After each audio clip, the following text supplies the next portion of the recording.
நாளை கடை திறப்பு விழா. கடையை திறக்கிறதுக்கான வேலையில் பரபரப்பாக இயங்கிட்டு இருந்தான் அவன். அம்மா கேட்டா, டேய், 10 வருஷம் நீ கஷ்டப்பட்டு சம்பாதிச்ச பணத்தை கொட்டி இந்த கடையை திறக்க போற. ஏதாவது ஒரு சினிமா நடிகர் அல்லது நடிகை அழைச்சி கடை திறப்பு விழா நடத்தினா நம்ம கடை பிரபலமாகும். நீ என்ன நினைக்கிற?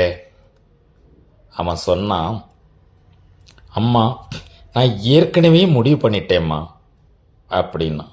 உடனே அம்மா கேட்டாங்க, உனக்கு பிடிச்ச அந்த நடிகை தானே, அவங்கள தானே கடை திறக்க அழைச்சிருக்கிற? அவன் மெல்லிய புன்னகையோடு அம்மாவை பார்த்தான்.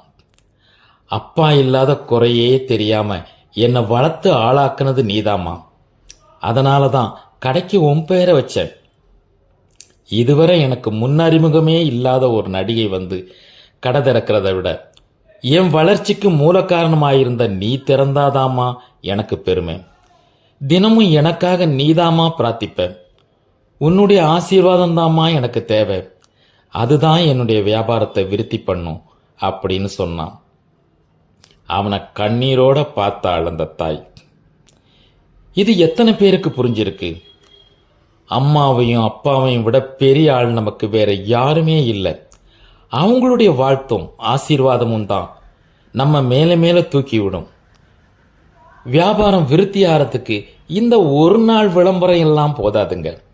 தரமான பொருளாக இருக்கணும், அதை மலிவான விலையில் கொடுக்கணும், முகமலர்ச்சியோட கஸ்டமர்களை வரவேற்கணும், புன்னகைக்க தயங்கவே கூடாது.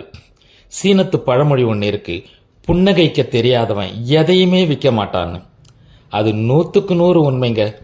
எல்லாத்தையும் விட அம்மா அப்பாவுடைய வாழ்த்தும் பிரார்த்தனையும் தான் உங்கள் வியாபாரத்தை செழிப்பாக்கி உங்களை உச்சாணி கொப்பில் கொண்டு போய் வைக்கும். அதை புரிஞ்சுக்குங்க.